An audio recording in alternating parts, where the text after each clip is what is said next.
Very good morning to all. मैं मुकेश स्वागत करता हूं आप सभी का हमारे वीकली करंट अफेयर के सेशन में।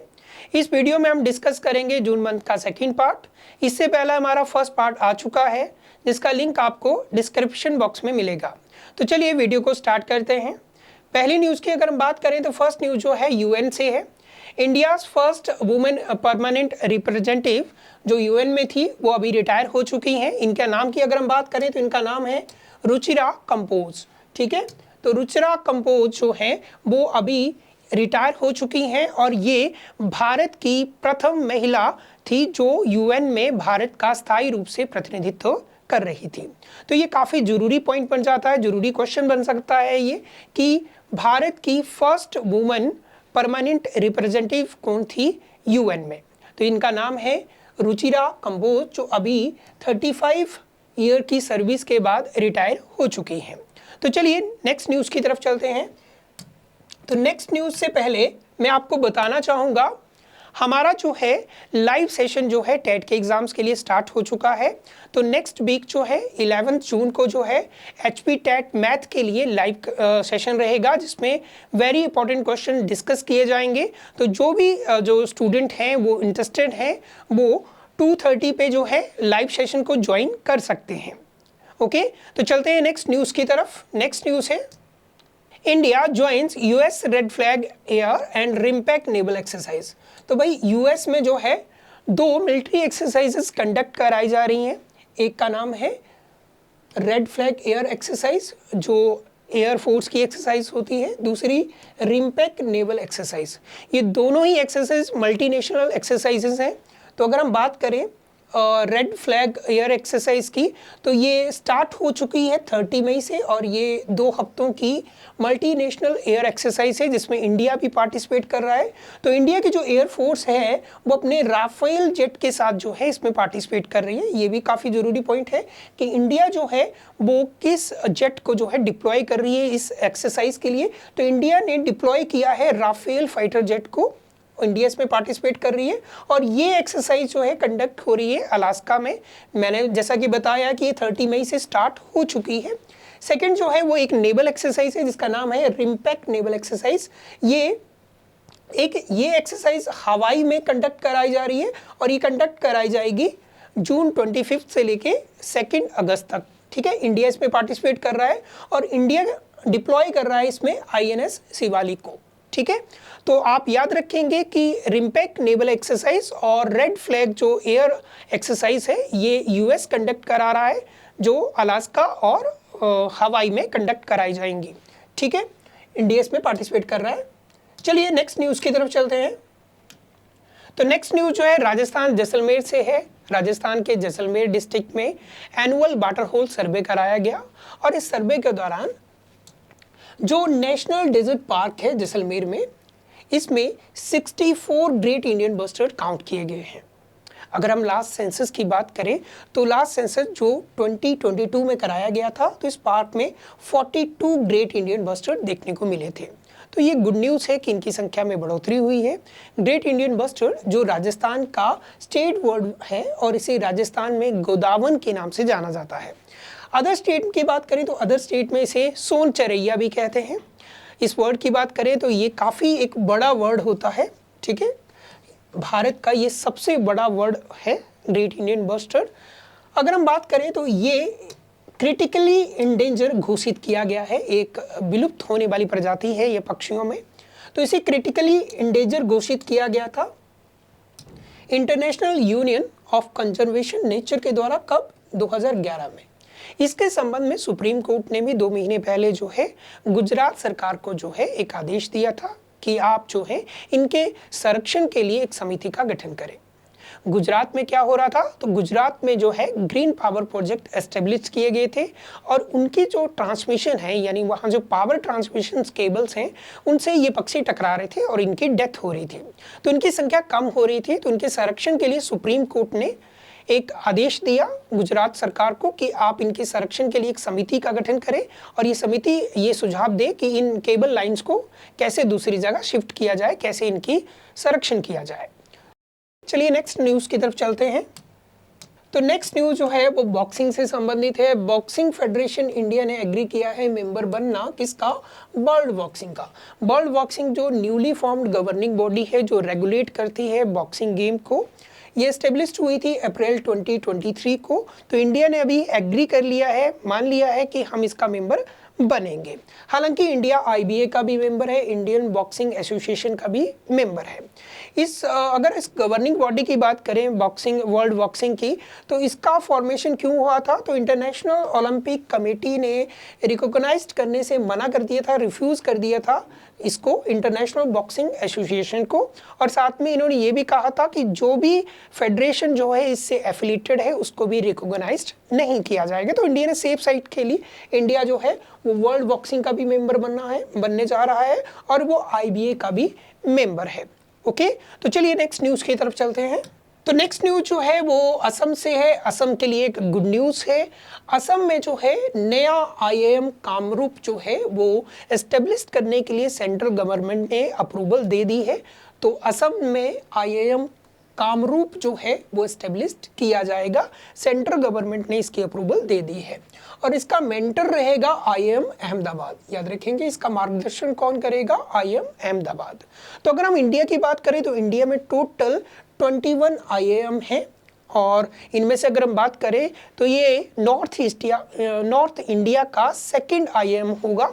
नॉर्थ इंडिया में केवल एक ही आईआईएम है, आईआईएम शिलोंग, तो ये सेकंड होगा। ठीक है, अगर हम बात करें कि इंडिया का सबसे ओल्डेस्ट आईआईएम कौन है, तो इंडिया का सबसे ओल्डेस्ट आईआईएम 1961 में जो है वो आईआईएम कलकत्ता एस्टेब्लिश्ड हुआ था। ठीक है, ये नवंबर 11 को एस्टेब्लिश्ड हुआ था और 1961 में दिसंबर 13 को आईआईएम अहमदाबाद जो है एस्टेब्लिश्ड हुआ था। तो अगर हम बात करें आईआईएम अहमदाबाद और आईआईएम कलकत्ता की, तो ये इंडिया के ओल्डेस्ट जो है आईआईएम है। बट सबसे पहले एस्टेब्लिश्ड हुआ था आईआईएम कलकत्ता जो नवंबर 11 को एस्टेब्लिश्ड किया गया था। तो अभी नॉर्थ ईस्ट में असम के गुवाहाटी के नज़दीक कामरूप जगह पे आईआईएम की एस्टेब्लिश्ड होगी। सेंट्रल गवर्नमेंट ने इसे अप्रूवल दे दी है। चलिए नेक्स्ट न्यूज़ की तरफ चलते हैं। नेक्स्ट न्यूज़ है, तो नेक्स्ट न्यूज़ जो है वो लोकसभा के इलेक्शन से संबंधित है। हमारे election commissioner, chief election commissioner Rajeev Kumar ने प्रेस कॉन्फ्रेंस करके हमें ये डाटा बताया। उनका कहना था कि इस बार इंडिया ने वर्ल्ड रिकॉर्ड बनाया है। ठीक है, तो over 64 crore people participate in Lok Sabha चुनाव। ठीक है, अभी जो लोकसभा के चुनाव हुए 2024 को, इस चुनाव में 64 करोड़ लोगों ने पार्टिसिपेट किया, अपना वोट कास्ट किया।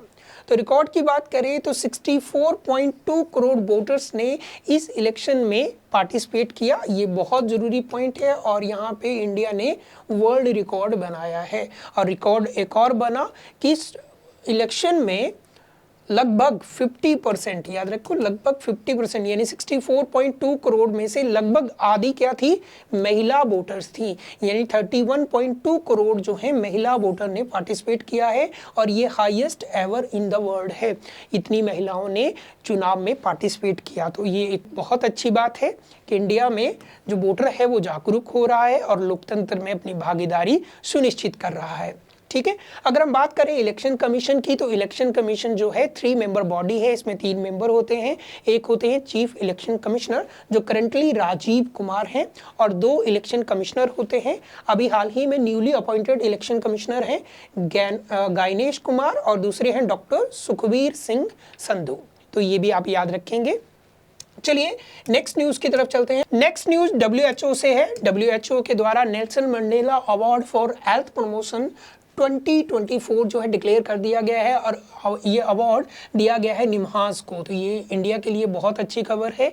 इंडिया बेस्ड एक हेल्थ इंस्टीट्यूट को ये अवार्ड मिला है, नाम है निम्हांस। ठीक है, निम्हांस की अगर हम बात करें तो इसकी फुल फॉर्म है national institute of mental health for neuro science. ये बेंगलुरु बेस्ड एक जो है हेल्थ इंस्टीट्यूट है। ठीक है, बात करें नेल्सन मंडेला अवार्ड की, तो नेल्सन मंडेला अवार्ड जो है हेल्थ प्रमोशन के लिए दिया जाना स्टार्ट हुआ था 2019 को, यानी 2019 से ये अवार्ड WHO देना स्टार्ट किया था। इस बार का ये अवार्ड जो है इंडिया बेस्ड एक हेल्थ इंस्टीट्यूट को मिला है। इस इंस्टीट्यूट की बात करें तो ये एस्टेब्लिश किया गया था गवर्नमेंट ऑफ इंडिया और गवर्नमेंट ऑफ मैसूर के द्वारा, ठीक है। ये बेंगलुरु में लोकेटेड है, वहाँ पे एस्टेब्लिश्ड है।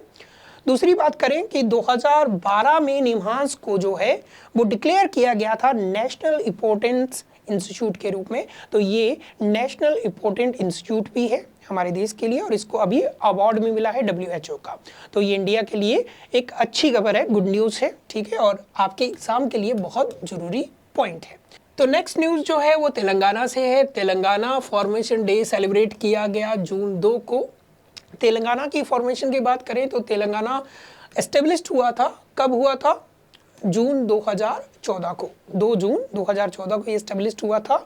आंध्र प्रदेश पुनर्गठन अधिनियम 2014 के तहत इसकी स्थापना हुई थी। ये भारत का 28वां राज्य बना था, ठीक है। करंटली अगर हम बात करें वहाँ के गवर्नर कौन है? CP राधाकृष्णन वहाँ के गवर्नर हैं, और A रविनाथ रेड्डी जो हैं वो वहाँ के मुख्यमंत्री हैं। अब तेलंगाना का ये फॉर्मेशन डे हमारे लिए क्यों ज़रूरी है? क्योंकि इस साल जो है तेलंगाना को बने हुए 10 साल हो चुके हैं, और जो तेलंगाना आंध्र प्रदेश पुनर्गठन अधिनियम है वो क्या कहता था? वो कहता था कि हैदराबाद जो है इन दोनों स्टेट्स की कॉमन कैपिटल रहेगी। कब तक रहेगी? जून 2, 2024 तक। यानी अभी जो है 10 साल कंप्लीट हो चुके हैं, और अभी जो हैदराबाद है वो अब तेलंगाना की ही कैपिटल होगी। अब ये कॉमन कैपिटल नहीं रहेगी। आंध्र प्रदेश को अपनी अलग से कैपिटल बनानी होगी, चूज करनी पड़ेगी। मे बी वो अमरावती बने, बट अभी वो क्लियर नहीं है, ठीक है। तो साथ में ये भी याद रखेंगे कि भाई तेलंगाना को अभी 10 साल कंप्लीट हो चुके हैं, और 10 साल कंप्लीट होने के बाद अब इनकी कॉमन कैपिटल जो है वो नहीं रहेगी, ठीक है। चलिए नेक्स्ट न्यूज़ जो है वो चाइना से है। चाइना ने क्या किया है? चाइना का जो स्पेस क्राफ्ट है उसने सक्सेसफुली लैंड किया है। कहाँ पे? मून के फार साइड पे, यानी जो चंद्रमा का दूसरी साइड है जो हमें दिखती नहीं है, उस साइड पे जो है इनका स्पेस क्राफ्ट ने लैंड किया है। इस स्पेस क्राफ्ट की अगर हम बात करें, इसका नाम है चेंगे 6। तो आपने याद रखना है कि चाइना का जो स्पेस क्राफ्ट है वो मून के दूसरे साइड में लैंड कर चुका है। ये मिशन इनका सक्सेसफुल रहा है। तो नेक्स्ट न्यूज जो है वो है वर्ल्ड इन्वायरमेंट डे सेलिब्रेट किया गया 5 जून। तो हर साल हम विश्व पर्यावरण दिवस 5 जून को सेलिब्रेट करते हैं। तो इस साल क्या नया है, क्या ज़रूरी है? तो देखिए इस साल जो है इस डे को होस्ट कर रहा है, ग्लोबल होस्ट जो है इसका वो है the kingdom of Saudi Arabia. ये काफ़ी ज़रूरी पॉइंट है कि इस साल इन्वायरमेंट डे का होस्ट कौन कंट्री थी? तो kingdom of Saudi Arabia. Theme की अगर हम बात करें तो इसका थीम था land restoration, desertification and drought residence. तो ये भी आप याद रखेंगे। अगर हम वर्ल्ड इन्वायरमेंट डे की बात करें तो ये एक बिगेस्ट इंटरनेशनल डे माना जाता है। इसे कब स्टार्ट किया गया था? तो इसे स्टार्ट किया गया था 1973 और इसे सेलिब्रेट किया जाता है यूनाइटेड नेशन इन्वायरमेंट प्रोग्राम के अंडर, ठीक है। अगर हम बात करें यूएन ने एक डेकेड भी डिसाइड किया है, इसे डेकेड ऑन इकोसिस्टम रिस्टोरेशन कहा गया। ये डेकेड जो है 2021 से 2030 तक चलेगा और इसका की पिलर रहेगा लैंड रिस्टोरेशन, यानी लैंड को हमने उपजाऊ उक्त बनाना है, जो लैंड है उसे रिस्टोर करना है, यानी खेती लायक बनाना है। ओके, तो चलिए नेक्स्ट क्वेश्चन है, नेक्स्ट न्यूज़ देखते हैं। नेक्स्ट न्यूज़ जो है वो है इसरो से। इसरो ने डेवलप किया है एक सॉफ्टवेयर जिसका नाम है प्रभा। ये सॉफ्टवेयर जो है हमारे एरोस्पेस व्हीकल के डिज़ाइन के लिए काम में आएगा। तो देखिए हमारे जो एरोस्पेस व्हीकल होते हैं वो सभी एरोडायनामिक डिज़ाइन के होते हैं और उनके एनालिसिस के लिए ये सॉफ्टवेयर काम करेगा। तो जब व्हीकल लॉन्च होगा तो उसके एक्सटर्नल एंड इंटरनल फ्लो के बारे में ये जानकारी देगा, इसमें क्या कमी है उसको सिमुलेट करेगा, उसके बारे में बताएगा कि इस डिज़ाइन में हवा के प्रभाव में ये कमी है।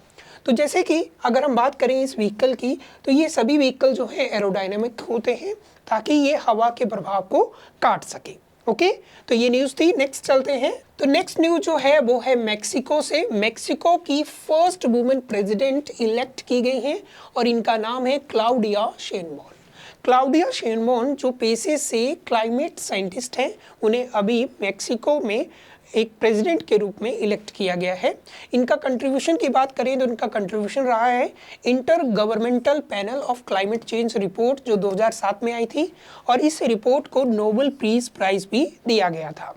ओके, ये फर्स्ट वुमेन भी रही हैं, ये फर्स्ट वुमेन ज्यूस प्रेसिडेंट रही हैं मैक्सिको की, तो ये भी याद रखेंगे आप, ये फर्स्ट ज्यूस प्रेसिडेंट है मैक्सिको की। तो चलिए नेक्स्ट चलते हैं, अब हम कुछ क्वेश्चंस लेंगे इन न्यूज से। फर्स्ट क्वेश्चन है how many voters participate in recent Lok Sabha poll. अभी 18वीं लोकसभा के लिए जो चुनाव हुए उसमें कितने वोटर्स ने पार्टिसिपेट किया। तो अभी हमारे जो चीफ इलेक्शन कमिश्नर है उन्होंने ये हमें डाटा दिया, तो इसका राइट आंसर है 64.2 करोड़ वोटर्स ने पार्टिसिपेट किया और हमने वर्ल्ड रिकॉर्ड यहाँ पे बनाया। चलिए नेक्स्ट क्वेश्चन की तरफ चलते हैं। नेक्स्ट क्वेश्चन है Who has been elected the first woman president of Mexico? ये अभी हमने लास्ट न्यूज़ जो हमने डिस्कस की थी, अभी हमने यही की थी, और उसका राइट आंसर जो है वो है क्लाउडिया शेनबॉम। ठीक है, क्लाउडिया शेनबॉम जो है वो फर्स्ट वुमेन प्रेसिडेंट बनी है मैक्सिको की, और ये फर्स्ट ज्यूस प्रेसिडेंट भी है मैक्सिको की। तो नेक्स्ट क्वेश्चन है in which country is hosting the red flag 24 exercise. तो ये एयरफोर्स की एक एक्सरसाइज है जिसे कंडक्ट करा रहा है यूनाइटेड स्टेट ऑफ अमेरिका। ये एक्सरसाइज जो है वो अलास्का में कराई जा रही है, और इंडिया के जो राफेल फाइटर जेट हैं वो इसमें पार्टिसिपेट कर रहे हैं। 2 हफ्ते की ये एक्सरसाइज है। तो नेक्स्ट क्वेश्चन की तरफ चलते हैं। नेक्स्ट क्वेश्चन है how many great Indian bustard also known godawan, Rajasthan में इसे गोदावन के नाम से जाना जाता है, spotted in Jaisalmer district during the annual water hole survey. तो एनुअल वाटर होल सर्वे में, ठीक है, जो ये जैसलमेर का नेशनल पार्क है वहाँ पे कितने ग्रेट इंडियन बस्टर्ड पाए गए हैं। तो इसका राइट आंसर है 64। नेक्स्ट क्वेश्चन की तरफ चलते हैं। नेक्स्ट क्वेश्चन है विच country is hosting world environment day 2024। तो कौन सी कंट्री जो है वो वर्ल्ड इन्वायरमेंट डे जो है होस्ट कर रही है। तो ये है the kingdom of Saudi Arabia. Kingdom of Saudi Arabia जो है इस बार का जो है 2024 का जो इन्वायरमेंट डे है उसको होस्ट कर रही है। ठीक है, नेक्स्ट क्वेश्चन है in which institute has been awarded the Nelson Mandela award health promotion 2024। तो WHO ने ये अवार्ड दिया हेल्थ प्रमोशन के लिए, Nelson Mandela award health promotion. ये मिला है इंडिया बेस्ड एक इंस्टीट्यूट को, हेल्थ इंस्टीट्यूट को। इसका नाम है हमास, ठीक है, इसका नाम है निम्हांस national institute of mental health and neuro science. चलिए नेक्स्ट क्वेश्चन है who is India's first permanent representative in the United nation. तो भारत की पहली महिला स्थायी प्रतिनिधि जो UN में थी वो कौन थी। इनका नाम है रुचिरा कंपोज। ओके, तो आपके लिए क्वेश्चन है, ये लास्ट जो हमारा पार्ट रहा है, इससे पहले वाला जो पार्ट जून का था उसमें से ये क्वेश्चन लिया गया है who won the purple cap in IPL 2024। तो इसका राइट आंसर जो है वो आपने कमेंट बॉक्स में हमें बताना है। तो चलिए ये था आज का हमारा वीडियो। होप सो कि आपको ये अच्छा लगा हो। अगर आपको ये वीडियो अच्छा लगे तो इसे लाइक, शेयर और कमेंट जरूर करें। Thank you.